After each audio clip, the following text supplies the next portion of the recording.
We now stood in the rosy glow of the main room, Mrs. Dole with her back to the chimney-piece, Mr. Thomsen poised before the central window, and gazing out over the perimeter watchtowers and the bits and pieces of the old town in the middle distance. Charming. This is charming. Tell me, I said with a regretful smile, can you keep a secret? Her gaze steadied. Seen up close, she was more southern, more Latin in colouring, and her eyes were an unpatriotic dark brown, like moist caramel, with a viscid glisten. She said, Well, I can keep a secret, when I want to. Oh, good. The thing is, I said quite untruthfully, the thing is I'm very interested in interiors, in furnishings and design. You can see why I wouldn't want that to get about. Not very manly. No, I suppose not. So was it your idea, the marble surfaces? My hope was to distract her and also to set her in motion.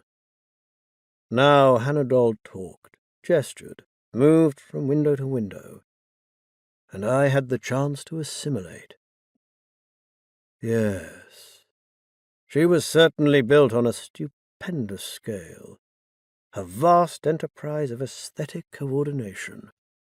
And the head, the span of the mouth, the might of the teeth and jaws, the supple finish of her cheeks, square-headed but shapely, with the bones curving upward and outward. I said, And the covered veranda?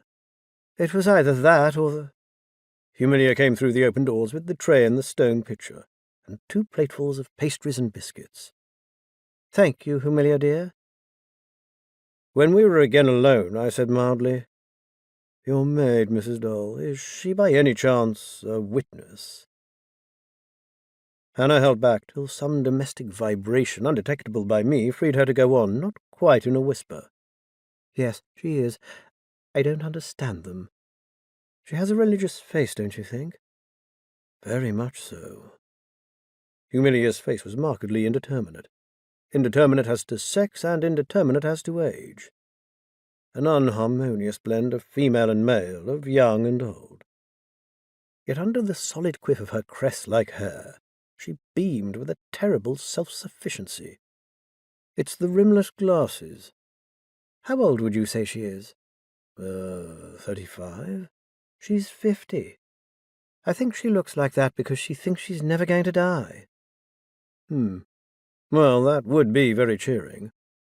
And it's all so simple. She bent and poured, and we took our seats, Hannah on the quilted sofa, I on a rustic wooden chair. All she's got to do is sign a document, and that's the end of it. She's free.